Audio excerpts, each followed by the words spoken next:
अब हम question number 2 का जो है वो पार्ट नंबर बी देखते हैं। वो पार्ट नंबर बी ये है कि हमने जो है हमारे पास एक एक्सपेंशन दी हुई है। हमने इस एक्सपेंशन में क्या करना है, हमने x की पावर 18 जो है इसका जो कोफिशिएंट है वो हमने फाइंड करना है। ठीक है, तो ये एक मेथड है।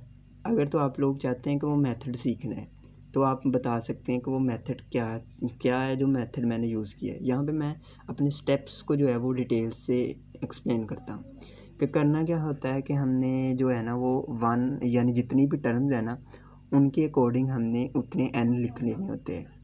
ठीक है, जो n होती हैं ना ये हमारे पास पावर्स होती हैं। ठीक है, तो हमने क्या करना होता है, हमने यहाँ पे हमने वो अरेंजमेंट्स पॉसिबल अरेंजमेंट्स लिखनी होती हैं जिससे हमारा जो पावर है ना वो हमारे पास जो रिक्वायर्ड हमने कहा गया, जैसे यहाँ पे हमें x की पावर 18 कहा गया है तो हमने उसको उसकी यानी कि उतनी बनानी होती है पावर, तो वो हमने पॉसिबिलिटीज़ यहाँ पे लिख लेनी होती है। अब यहाँ पे जो n4 है वो हमारे पास x की पावर 7 की पावर n4 होगी। ठीक है, तो यहाँ पे हम देखते हैं कि अगर हम n4 जो है वो 1 रखते हैं यानी हमारे पास जो कोफिशिएंट है वो कितना हो गया है x की पावर 7। जब 1 रखेंगे तो ये क्या बन जाएगी x की पावर 7 और x की पावर 5, यानी ये कितनी बन गई 5 + 7, तो ये बन गए 12। ठीक, और जब हम यहाँ पे 2 रखेंगे तो ये हमारे पास बन गई 3।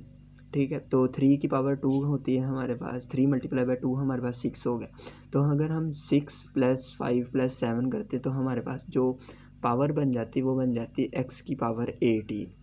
ठीक है, तो बाकी जो हमारे पास जो पावर बच जाती यानी कि हमने कितने नंबर यूज़ कर लिए हैं इसमें से 100 में से 4 नंबर यूज़ कर लिए हैं। जो हमारे पास रिमेनिंग नंबर होते हैं हम उसको लास्ट वाले यानी n1 में हम लिख देते होते हैं। वो हमारे पास हमने 96 लिख दिया है। अब हम इसी तरह हम यहाँ पे क्या करेंगे, हम इसकी अगली पॉसिबिलिटीज़ 2 पॉसिबिलिटीज़ लिखी हैं। हमने इसकी जितनी भी मैक्सिमम पॉसिबिलिटीज़ होती हैं हमने वो सारी की सारी लिखनी होती हैं जिसमें हमारे पास जो x की पावर 18 बनता हो, तो वो हमने यहाँ पे इसकी 3 ही बनती थी वो हमने लिख ली है। इसके बाद क्या करना होता है, ये हमारे पास एक फार्मूला है। ठीक है, n हमारे पास एक्सपेंशन के ऊपर वाली पावर होती है, n1 n2 n3 n4 जो nm तक है वो हमारे पास ये जो हम पॉसिबिलिटीज़ जितनी इसमें लिख लेना, जैसे यहाँ पे n1 जो है वो कितना है वो 96 है, n2 है वो 2 है, n3 हमारे पास 1 है, n4 हमारे पास क्या है 1 है।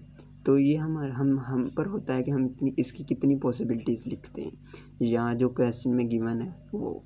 तो ये एक मेथड है, अगर मेथड सीखना है तो आप मुझे बताइएगा, मैं यहाँ कोई लिंक शेयर करूँगा आपको कमेंट्स में, मेरे एक फ्रेंड ने दिया होगा लेक्चर मुझे उम्मीद है, नहीं तो मैं एक वीडियो बनाऊँगा इस मेथड के ऊपर। तो ये फार्मूला मैंने यूज़ किया, इसको मल्टीनोमियल कोफिशिएंट का नाम दिया जाता है। तो मल्टीनोमियल कोफिशिएंट है ये।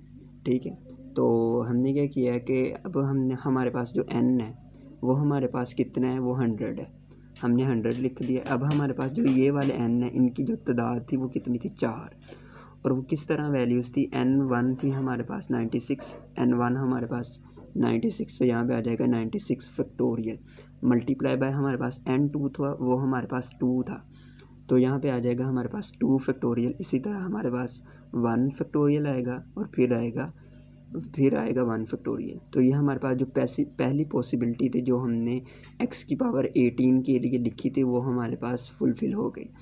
इसी तरह हमने सेकंड जो पॉसिबिलिटी है हम वो लेंगे, सेकंड पॉसिबिलिटी को इसी फार्मूले में पुट करेंगे तो हमने वो लिख ली प्लस करके, क्योंकि हमने कोफिशिएंट फाइंड करना है।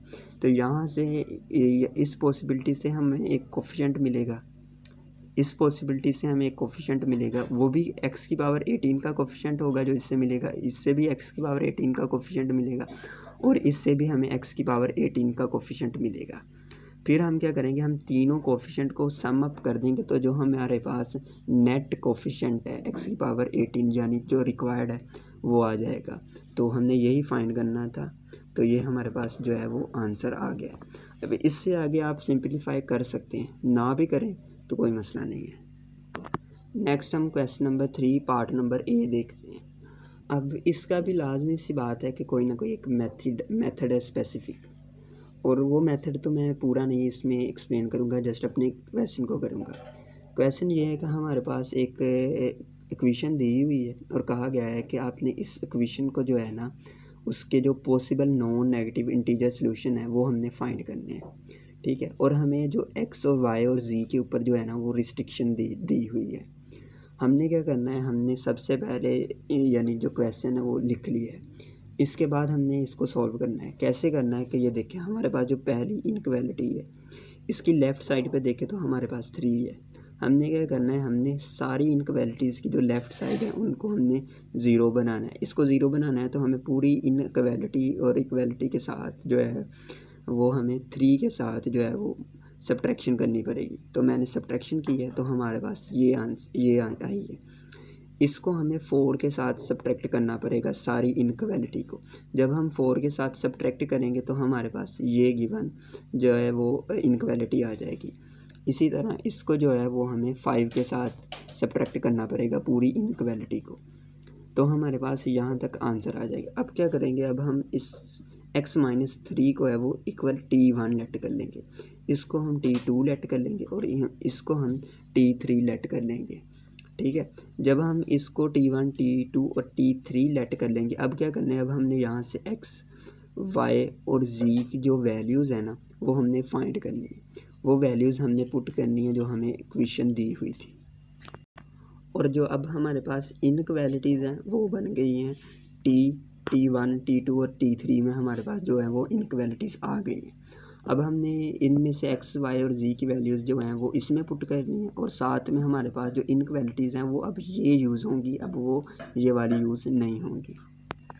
अब जो हमारे पास जो इक्वेशन है वो हमारे पास इस तरह आ जाएगी। अब यहाँ पे मैंने x, y और z की वैल्यूज़ जो हैं वो पुट कर दी हैं। अब हम क्या करेंगे, 5 + 4 + 3 जो है जब हम इनको सम अप करेंगे वो 12 बनेगा। 12 को हम राइट साइड पे जो है वो ले जाएंगे और जाकर सब्ट्रैक्ट कर देंगे तो हमारे पास जो राइट साइड है वो हमारे पास 3 आ जाएगी। अब क्या करने हैं, अब हमारे पास क्या है, हमने इनकी जो है वो प्रॉपर्टीज़ डिफ़ाइन करनी होती है इस मेथड में। वो प्रॉपर्टीज़ क्या होती हैं कि हमारे पास जो इनइक्वालिटीज़ होती हैं, यानी कि जैसे हमारे पास सारी इनइक्वालिटीज़ जो हैं वो अब 3 में की फॉर्म में आ चुकी थी, यानी वो सारी की सारी इनइक्वालिटीज़ जो हैं वो अब देखिए कि हमारे पास 3 की फॉर्म में आ गई हैं।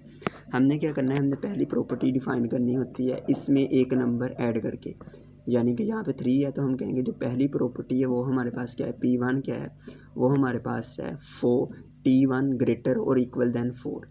अगर यहाँ पे 5 होता तो हम लिखते T1 ग्रेटर और इक्वल 6।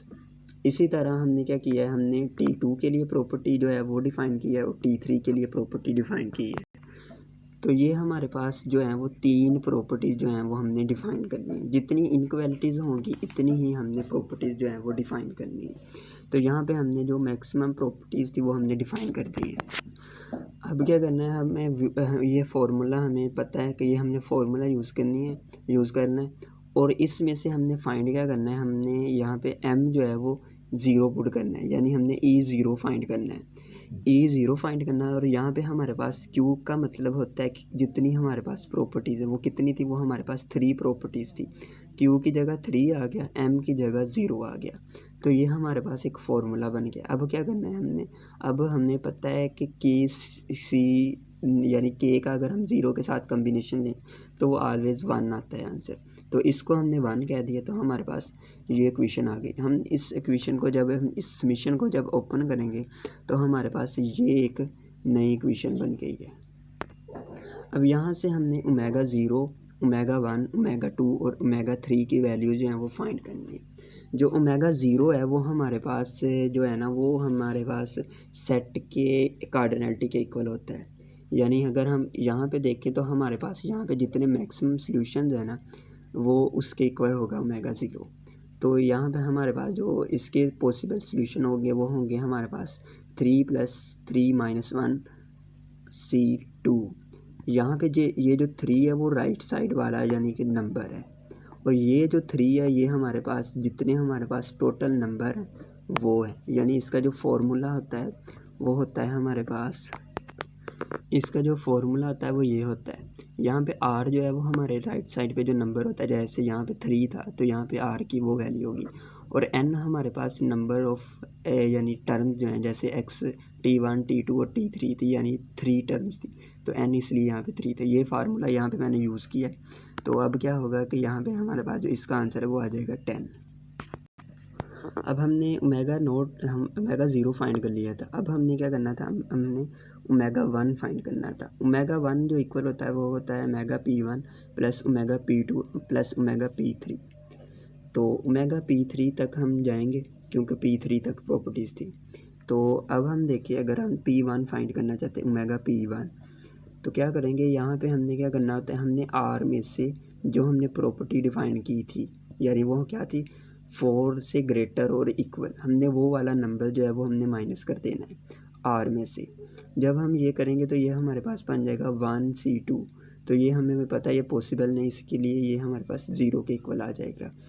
इसी तरह ओमेगा p2 भी 0 होगा, ओमेगा p3 भी 0 होगा। इन अदर वर्ड हमारे पास जो ओमेगा 1 है वो इक्वल 0 के आ जाएगा, क्योंकि ओमेगा p1 p2 और p3 वो इक्वल 0 है। तो जब हम यहाँ पे पुट करेंगे तो 0 प्लस 0 प्लस 0, तो हमारे पास जो ओमेगा 1 है वो 0 हो जाएगा।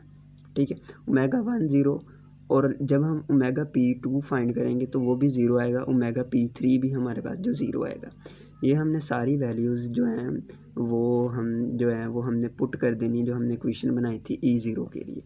जब हम उसमें वैल्यूज़ पुट करेंगे तो हमारे पास जो 10 है वो required non negative integer solution आ जाएंगे।